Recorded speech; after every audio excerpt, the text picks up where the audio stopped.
Happy Friday. Welcome to ScreenJunkies Universe. Dan's shaking his head. That's fair. Dan Murrell's here. I'm Roth, Cornet. Ed Greer is here. It's still not Wednesday, though. It is actually Friday. I managed to remember, even though I'm seeing your lovely face. Can't spell Friday without Ed. That's true. That is a fact. That is an empirical, scientific fact. Or people could, like, pause the show. Okay. Like a VCR, and wait till Wednesday if it's too confusing. Yeah. And then watch it. Yeah, and then if it's like, here. yeah. That's true. It's your choice. If you need consistency. Yeah. We support you in whatever you want to do because you be you. That's the important lesson that we're going to take away today. Also, the most popular Avenger.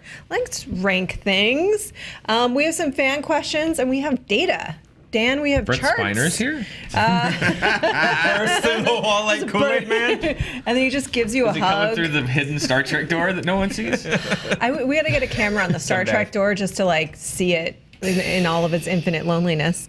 Let's talk about the most popular Avengers. This is a fan question from Vince G. He says, with Guardians on hold now for Phase 4, who should take their place? Maybe another spinoff for Black Widow. I still want Moon Knight, but probably would be a Netflix show. Let's put a pin on that because we have some evidence for you.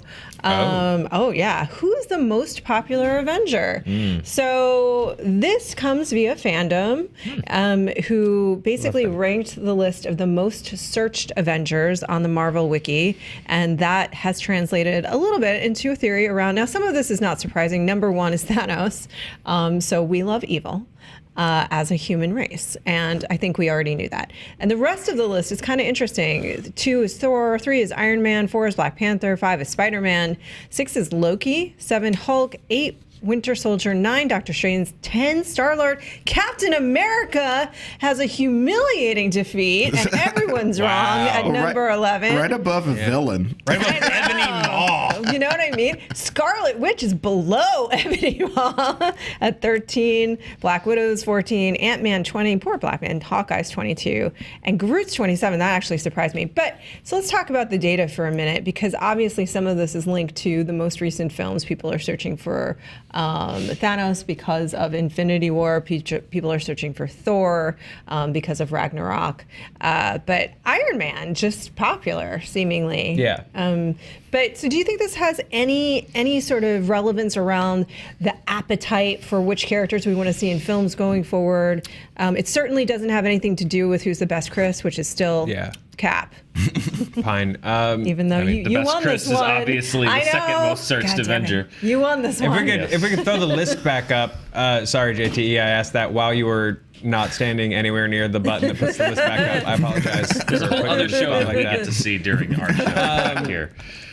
So I think that some of this is popularity, maybe. I think Thanos is number one because right before Infinity War came out, people who aren't like huge Marvel junkies were like, "What's a Thanos?" And they looked it up. Just like probably when the first Avengers came out, he probably topped that list because everyone was like, What was that? I think it was more like Big Purple Spaceman. Big Purple Spaceman. And Google was like, did you mean Thanos? Or Grimace. Or Grimace. the feeling lucky button just led you to Darkseid. Yeah. And then with all guys sad like and lonely by himself. Ebony Maw and Cull Obsidian and whatever. Who in the hell is Cull Obsidian? I don't know, a Mega Man X character, I think. Is he one of the people that was a 2%er. Is he part of Thanos's person? Yeah, he's the big dude, I think. Well, he's not more popular than Rocket. Well, I mean, overall, I think it's a combination of the people that people became aware of due to Black Panther and Infinity War as like an 8-month block of programming. Because as you can see, like M'Baku and Maria Hill made the list. Right. Because I think they go, oh, that SHIELD lady disappeared. What? And so they type it in to see what's going on with her, so on and so forth. Yeah. Oh yeah, whatever. Sorry. But yeah, so that sort of thing. So I think that's kind of the reasoning behind that. I think so too, but I wonder with some of the characters, like Iron Man still ranked pretty high, and he didn't have his own solo movie this year. I mean, it might have just been. I do wonder about that one a little bit. Well, I was looking at 1, 2, 3, 4. 7 of the top 10 have movies named after them.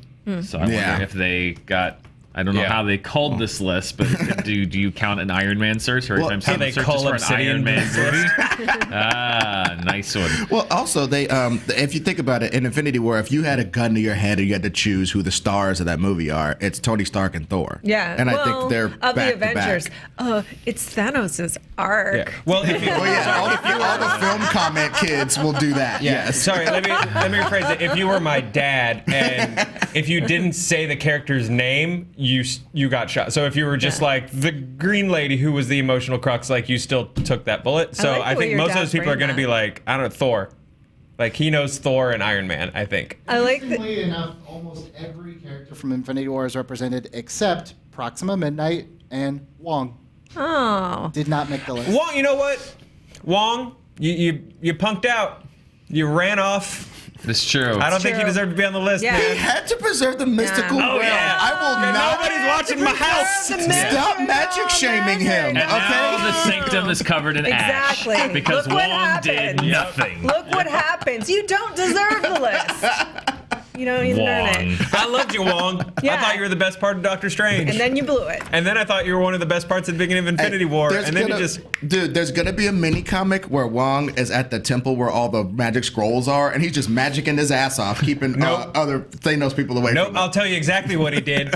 He walked back to that house and he was like, motherfucker wouldn't give me $1 to buy a sandwich. And he went into Doctor Strange's room, He did. took every bit of cash that he had, and he went to that deli. And then he didn't even pay for it because the deli guy was ash on the counter. Yeah. And So he just started walked taking out. pre-made sandwiches out of that deli. Walked out with that sandwich. Hey, Just a stack of sandwiches. The world of Marvel is like the Die Hard 3 when the kid's going, hey, you could steal City Hall. Because everybody's gone. That's how the Marvel Just universe Wong, is that Yeah. day. But it's just Wong with snacks instead Yeah, of important just- stuff. I do wonder. I mean, I do think there's something we can take away from this, which is as much as he is the most superior, Chris, that Captain America is still ranked for the Avengers that were present in Infinity War pretty low. And I wonder if, like, Chris Evans, the most superior Chris, has talked a lot about sort of maybe people not making it out of Infinity War. Whatever. It doesn't have a title, like 4. The next film, the next Avengers. Avenge Force. Winter Soldier beat him. Is this a precursor, do you think, in some ways? And I think, is it correct that we lose Cap and someone else, whoever it is, comes in and is our new Cap? I feel like part of it is, As in the comics. fandom is a place where people go for information largely, and I feel like Captain America is pretty. There's a lot of information. He that is who he is. He is who he is. So Yeah. I feel I like am people who I know am. who Captain Yeah. America is. Yeah. He am They don't who he really need is. to know a lot more about Captain America. Yeah. You But know, they are curious but they want about- to know about Bucky. Yeah, they are. They are like, who is the guy that Steve Rogers is clearly in a romantic relationship with? And so they Well, yeah, they, and like I they said, click that seeing one. him from Black Panther to this movie, if that was your only exposure to Bucky, is like, why does anybody care about this robot arm dude? Like, Yeah. he just lays around with the African kids, and then he wakes up and he goes and fights a war Yeah, you're like, with a who's that? gun, Yeah. with a metal arms. Like, ugh, what? Yeah. But he's obviously very important. So if I were a casual fan, I would definitely go search Bucky after that. What would you guys? I don't think that Marvel's necessarily putting a pin on Guardians 3 entirely, but imagine if they are. Is there another film or solo outing that you would like to see? Oh, so okay, so I mean, for one, if Guardians went nuts, let's say like weird somehow worst case, and they all walked away, you know what? If you put, depending on the director, I'll watch that weird B-team movie with Miley Cyrus voicing a robot and Sylvester Stallone, like. I'll watch it in a Ravager costume. I'll watch that movie. That movie looked bonkers. Like, sure, I'll watch it. And the crystal guy. I got no loyalties. Yeah, don't forget the crystal guy. But as solo, probably Valkyrie. I thought I like Valkyrie a lot. Sweet alcoholic. Just weird drinks. Senator Earth. She's got a lot of pathos. Yeah, a lot of pathos. And I think you could do the fish out of water story with her, and it would be completely different than Thor's first movie. Does this work for you? Somehow Valkyrie and Rocket team up. I like Sure. that. I like that Yeah. movie too. I mean, this is probably 2 or 3 years down the road when Guardians 3 would have come out. And if only Disney to fill a hole in their schedule, had access to another family of people with different abilities. Oh, that'd be fantastic. That would be fantastic if they suddenly like I would so be inherited for that. like if they inherited somehow like a family of people if that that could was- potentially replace the If that was the Guardians. thing, I wouldn't torch it. That would be good. Yeah. Oh, the prospects for that are grim. And I think the whole thing is doomed. That's all I got to say about that. Stormy weathers. Why could not we should have been ghostwriters for Gene Shalit. Right? we missed our calling. We were born in the wrong decade. In so many ways. That's Mainly true. because I'm the only one watching who knows who Gene Shalit is. I would love to grow a ridiculous mustache myself. Or more ridiculous. I'm for that in You reality. should go full Tombstone. Full hipster curly Q. Yeah. I'm your Huckleberry. Yeah. Yeah. You should That's do just it. my game. Ed Holiday. Yeah. The Fantastic Four's charisma was invisible. I don't want to lose the Guardians though. I just want them to hang out with the family, the Fantastic Four. Well, you know what? I would like to pitch a movie where if Marvel was very brave, not even very brave, but I think if they come up with a smaller scale adventure wherein a team of the less powered Avengers, Marvel's always good at doing this with the X books. They'll like put all the lower powered guys on a team like Wolverine and Deadpool and people like that on some deadly mission. Yeah. And that's they're the deadly, murder team. The They're the murder the team. murder team, right? So in that spirit, the closest thing I would think of to like a something like that for the Avengers would be like the low-level science guy team. So you got like Black that'd be Panther, Spider-Man. Well, that's good. Iron Man's away doing jazz, so you can't really help them out. So they're on their own. But Shuri. They don't want to pay the $75 million Shuri. fee, so he's somewhere else. Yeah. Which one was it? I'll watch Science Was Team. it the Secret Defenders? The one that was like Ghost Rider, Doctor Strange, Wolverine. Like it was like it's like you said, it's like one of those specialty teams. Yeah. I want to say it was like the Defender, the comic book Defender. Well, that was weirdly the Fantastic Four for a minute. Yes, Yeah, the that's Ghost true. Rider and Spider-Man And and Spider-Man. Grey Hulk. And Grey Ghost Rider, Hulk. Spider-Man, Grey Hulk. Who is the mom? Oh, Ghost Rider. Okay. Definitely. Yeah. Definitely. Big Tiger Mom. Ghost Rider is fair. They Just were all keep you on part track. of the Defenders at Yeah. some point. I just I which is very had different than I had a comic book. I remember when I was a kid. It had like a red foil glossy cover, and it had, and I'm almost positive, I know for sure Doctor Strange and Wolverine and Ghost Rider were in there, and I think maybe the Thing, but it was always just like, oh wow, it's like a super team. Yeah. But yeah, this sort of mix and match, like take your Yeah. characters and How quickly do you think these movies can start getting integrating like that and just really making it weird with character mashups? I think we're almost there. We're Yeah, I pretty think we're much pretty much there, there. right? At this Are you point, saying- Like there's no boundaries, right? Like straight No. up just Marvel team up movies. Yeah. Like Yeah. that's the I'd love it. title of the We're movie. pretty Like there. Marvel team up, Yeah. Loki and Really Raccoon. Right. Yeah, that would be I'd be really honest. I sick. would be so on board for that. And just, I kind of like Raccoon Yeah. and Anyone, Yeah. if I'm honest. Oh yeah. Yeah. I would love Black Panther to be like, damn, even Shuri can't solve this problem. It's this destructive device. Do we boop boop boop calls up Rocket. And he's Rocket. like, yeah. Oh, you little 8-year-old couldn't figure out how to program the bomb. Yep. And then he just brings an eyeball every time for no good reason. And Shuri's like, bring the rabbit. Well, I feel like this has been a fruitful discussion, and we have definitively named the most popular Avengers. I don't think. I think we've given you a lot of good ideas, We've done a Kevin. service. It's good to see you this Friday, as always. And we will be back with more Marvel ideas. Dude, if you were sure Kevin Feige did watch this show, would you just be pitching movies the whole time? I would like find a way to pitch a movie every single 100%. episode. I am sure Kevin Feige watches this I would convince hat brands to pay me to model different hats for Kevin Feige just to give him ball cap options. That's the money. That's the easy money. Cover up that beautiful wave? Yeah, that I doesn't don't make any. know. That's just a shame. I'll buzz it if a hat company pays me enough. I think that's Dan's opportunity. Yeah, that's Dan's lane. Okay, I You won't gotta take leave that the money hair from out. Dan. Stop taking Dan's blessings, man. You're right. All right, we have more fan questions. Did you want to talk about some of them? Let's jump into Let's them. just do it. J Post Productions asks, is there any movie series where each sequel is better than the last? This That's a question has tough been a one. J Post production. Yeah, that's a tough one. I mean, Thor. for me, Godfather 2 is better than Godfather 1, Yep. but then the whole thing falls apart with 3. So I don't think there's a consistent one, but can you think of one? Hot Shots 2 is better than Hot Shots Sure, 1. sure. And then they stop. think I don't know if you could go like each one necessarily built onto the last. I think the Harry Potter movies got better as they went. I thought that the first couple, like the first one was like a great introduction to the world. I was not a fan of the second one really that much. The third one I think was solid, and then I think Goblet of Fire was really good, and I think from there the actors really grew into their roles, and I thought that there were certainly elements that improved as each movie went on. But I wouldn't say like each one individually built on to the last one. I'd say barring number 2 as the weird outlier, Mission Impossible. Yeah, it builds. Yeah. It builds. I mean, on Potter, it's complicated because 1 and 2 were directed by Chris Columbus, and it was very much like bright and big wide shots with like flooded with light, and it had a very particular kids film tone that actually doesn't totally match the books. And the third one for me was really where it found the magic world of Harry Potter with Alfonso Cuarón. They started hiring artists. Yeah. You know what I mean? So, but I think, I don't know, man. I don't know that this is ever...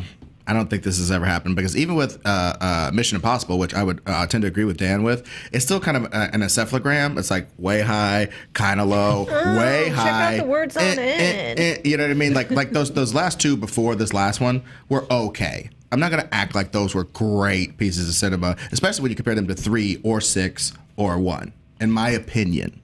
Well, go to hell, Ed. Yeah. Like 4 and 5 are okay. In what order? But 6 is sick. In what order did the Man with No Name trilogy come out? Did it end with the good, the bad, and the ugly? I think it because did. That could be one where you sort of like progressively Nice pull too. Yeah. step up. I think you might have found it. Cinematic. I think you found it, because even with Indiana Jones, I love the third one. A lot of people hate the second one. I don't really hate it, but the first one and the third one are obviously the best ones. So we Yeah. can't say that. You know? So it was I like Thor. fistful of dollars, few dollars more, good, bad, ugly.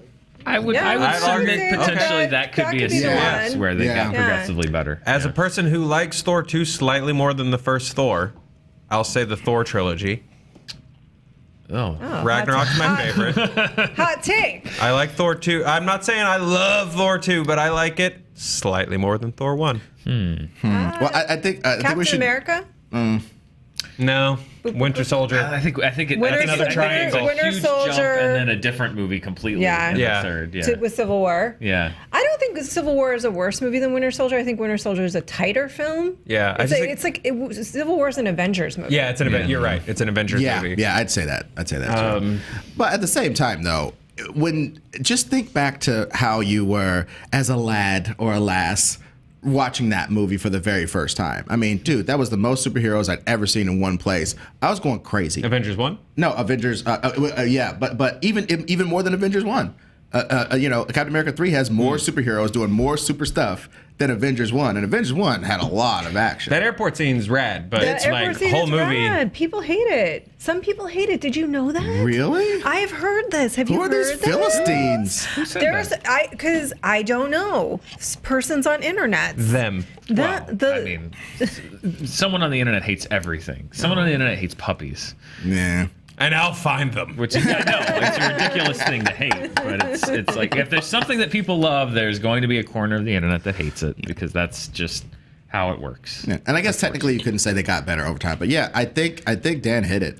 Yeah. Good, bad, and the ugly. Yeah. Even though for my money, just me, I like the second one better than the third one. I just feel like the third one is just them. It's just Sergio Leone being like, dude, I got like 100 million lira to throw at this. I got all kind of armies and jazz. You know what I mean? I just feel like the other two are tighter than that. But it's a bloated masterpiece, though. Nobody can refute that. You know. Well, we've once again definitively we've solved it. So let's move on. Let's solve something else. Alex asks, how much do you think the critical perception of a movie causes bias in the minds of the regular moviegoer as to its quality? That's a great question. I feel like a lot of that is dependent on how and I know this is a word now, when it comes to the Academy Award, popular the film is versus like if it's a smaller film. I think that's where it counts. That's where it weighs in a lot more in terms of if people will see it, if it's not attached to a franchise and actors that they already know and sort of understand what they're going to see. If there's a question mark around what the movie is, the critical response then I think does play in a lot more. I mean, it depends on if you ask the studios, they'll give you two answers. Because if a movie gets bad reviews and does well, then they'll be like, well, audiences obviously saw through It was this for and the it's critic fans, proof. Dan. But if a movie doesn't do well, they're like, well, the review sunk us. So a lot of people like to judge it both ways. Yeah. I don't know. I think that it certainly can build. Well, part of it is that if a movie gets exceptionally good reviews or exceptionally bad reviews, then the story about the movie becomes about the reviews. Like a large part of when Wonder Woman and Black Panther came out was not only that they were coming out, but that they had such strong reviews. Like conversely, a large part of Batman v Superman and Suicide Squad, the news story became about how bad the reviews were. So I do think it can sort of set the narrative about a movie, but my hope is always that nobody like. And I think. Sorry. Go ahead. I was just saying, I always encourage people to make up their own minds, but I do think that there's a narrative that can be set around a movie based on how reviews. I think Dan hit it. I think it's that narrative that shows up more so than the critical reception itself. I think we saw it happen with those examples. For instance, I think a lot of fans saw like the critical reaction to BVS and Suicide Squad. Took that very personally because they like Batman, they like Superman, they like Suicide Squad, and went in going like, how dare you, sir? And, to take that really personally. So they go in and go, I'm going to like this movie, and I'm going to hate you for not liking it. And the exact opposite almost with Wonder Woman and Black Panther. People went in and came out of those movies like, damn, I had a really good time at that movie. That was, I'll go see that again. And the response to the narrative, for whatever dumb reasons, then just becomes like, idiots, it wasn't that good. I can't believe you guys panned BVS or Phantom versus Shadow or whatever, and like that's perfectly average. And so it's more to that against that narrative than it is. I think that happens again mostly around really popular films, though, because I see like, Wonder Woman's not that good happened really quickly when critics liked it, and versus this other movie, Suicide Squad's not that bad. There's a certain aspect of like a movie being good in the modern era where there's just not anything utterly objectionable in it. Like Wonder Woman, to me, I'm not going to do a hot take and say it was bad, but it had a startling lack of objectionable things. They didn't really that much objectify her. They didn't too much sexualize her. They didn't do a lot of things that a lot of male directors and people you would think that, from the origins of the character, she's in power, but she's in sexual power. And powerless sexually a lot of times from the back in the days. So the bottom line is there wasn't a lot of clickbait weird stuff in it for people to hate. It was just like nice, even lady Captain America who goes full Thor at the end. Yeah, fine. And everybody liked that. It's not objectionable. Well, so it gets a bunch of great reviews all in a row. And part of it is also just a fundamental misperception because the number that everyone sees is the Rotten Tomatoes score. I mean, I don't want to reach. I did a whole video on this, but it's people see a Rotten Tomatoes score, and like you said, like Ed said, like if you have a solid movie that 90% of critics like, 94% of critics like. People see that 94% score and they're like, critics gave this an A+. It's like, no, that's not what that just means that 94% of the critics that saw it liked it. They may have rated it like a 7 out of 10. Right. That's still positive. But when you see that 94%, a lot of people think like, oh, so it's perfect. It's not perfect. Yeah, everybody gave it an A. That's not what that means. And it just means that's the number of critics the percentage of critics that enjoyed it. And I do still think that like, there's only so much you can do for public information, and I think there's also a perception thing of just like it would benefit everybody to sort of educate people better on how that system works, because it does cause a lot of people to go like 96% for Black Panther, that wasn't an A+ movie. It's like that's not what that score says. Metacritic most critics liked it. Metacritic is the score that's more reflective of the average rating. Metacritic does an average, but people don't look at Metacritic, and it doesn't have the PR and it doesn't have the structure around it, sort of that Rotten Tomatoes does. So that score in our culture and to your point, Dan, the studio touts that score when it's in their favor. Oh, they do, absolutely do. So, and then it becomes a headline when it's not in their favor. I mean, I think with Wonder Woman 2, though, not to go down a Wonder Woman rabbit hole, is there's problems with it, and there's the third act. It's true. The Thor section, yeah. It's true. But at the same time, if you think there was also, that was a moment, it had some meaning, that did weigh in. Same thing with Black Panther. And additionally to that, though, when you look at what was coming out of DC, that was a moment too, because it was a movie that was coming out of DC with characters we really liked, with a relationship that we were invested in. Coherent. It was funny. It was coherent. It made sense. They were, more fully drawn than some of the other characters that we had seen previously. So there were a lot of reasons that people were like, "Oh shit, you did it! You did it! Yay!" Themyscira exists 100% more in my mind than Metropolis or Gotham do at present. At present, Well, I that remember, place exists way more. I do remember, I guess the first thing I thought of when I saw the question is I remember sitting down for Suicide Squad. The critical narrative and perception around that movie had already been like, dumpster fire. Oh, God, wait till you see this. And I remember sitting down and just being like, come on, Suicide Squad. Like, I was really like, come on, like, let's get in there. So and then at what point in the 20-minute music montage that starts it did you give up?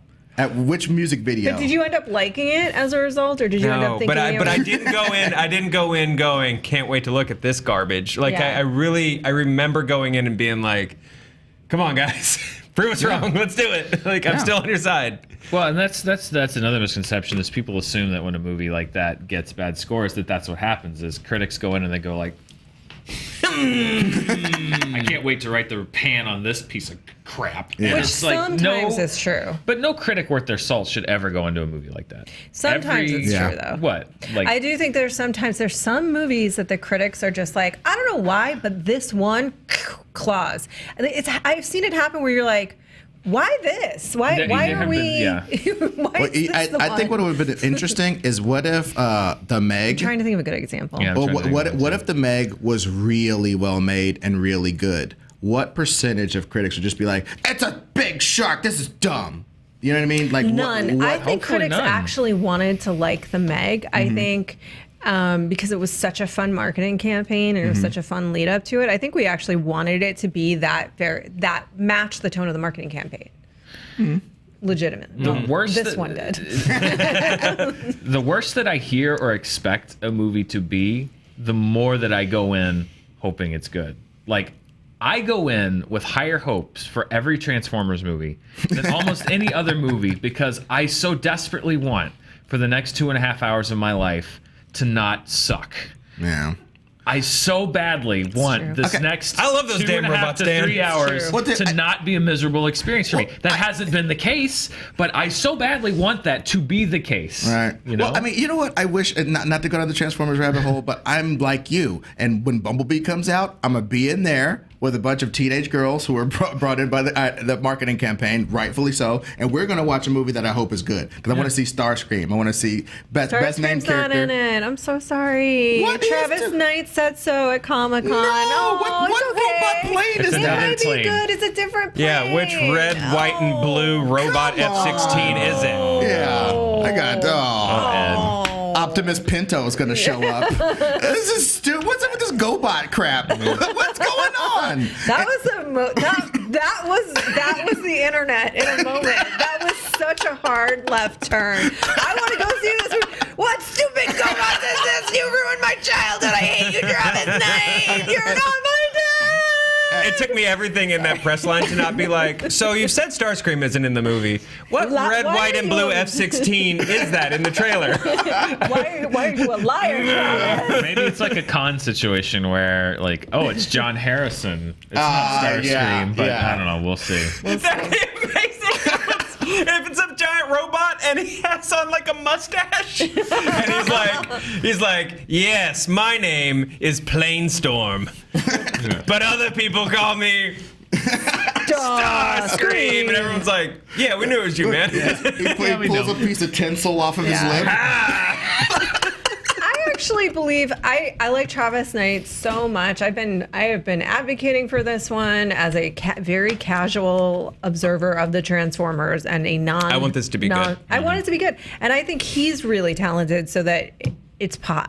I'm not promising, Ed and Joe. I don't want you to be hurt. No, I know. But I think it's possible. I'm excited for it. It looks like it has a level of art that seems to have been absent, even if it's a sort of a I don't know, a lighter tone, just less everybody leaking oil on each other to simulate dying, gaping wounds. Yeah. You know what I mean? Just a little bit of less of that stuff. Although now all I want is Starr screaming a mustache, just being like, "No, my name's Plainstorm." Well, we've done it, you guys. Thank have. you for Good show. being here. Good show. You show. did it. We solved all of the things. I think you guys can rest easy that the world will be safe tonight. You're welcome, and we will see you back here on Monday. You can go watch the Honest Trailers commentaries. Yesterday's movie fight was so fun. It was Lon, it was Joe, it was Spencer. What weird other one. things? You should watch The Walking Dead with Coral. Yes, Serious Chandler Riggs. questions. We have a review. Did you mention the searching review? Didn't. You should. You should go see it. Yeah. Number one, Yes. it's opening somewhat wide, 1,200 screens this week. And spoiler, I guess I put the cart before the horse there. We also reviewed it, Yes. so find out what we think. Yeah, maybe we didn't like it, but go see it this weekend. You should check out our review because it's highly entertaining. Yeah, it is. In its It's really own good. right. It's a Really really good good movie. review. Like, You we're should pretty see it. good. No, as critics. the movie's really good. Yeah, no, I was saying us. I could have done better on the review if I'm being frank. If I'm being honest, I could always do better. If I could just, I know a lot of people are worried about our sad faces every time we bring up how much Doctor Who we're watching. Yeah. And just to get us a little bit back to the balance, something weird happened yesterday. Yes. And I liked 3 episodes of it in a row. God, the water's so warm here, Joe. I don't know what that means. So nice, Joe. also wanna- Come I don't know what that means. join I would us. like to allay the fears, though, that also, like, even if we all combine our notes and we discover that maybe this is not the thing for us, we're not just gonna We're honest crap trailers. on the show. We're not gonna, because I saw some people just like, I'm so worried because Doctor Who is my favorite thing, and I'm worried that you're just gonna completely destroy it. We're That not. was that's me not making gonna that be, comment. That's not going to be. Roth, That was Roth, we're not going to do that. That's a direct Roth Was it quote. Who Girl 1 2 3? Yes, it was. It was Who Girl 1 2 3. Yes, that's exactly who it was. Please change your Twitter to that today. Even this classic stuff that I continue to make my way through, I'm looking for the funny. I'm not, but we'll jab, we'll poke, but this idea that like, oh my God, they're gonna do Dr. Who Honest Trailer and just rip it to Pete, we're not gonna do that. All right. Well, Who Girl feels better. I'll let her know for us. All right. Thank you, guys. It's been good. It's been This has been real. good. I see you. You're amazing. Have a good weekend.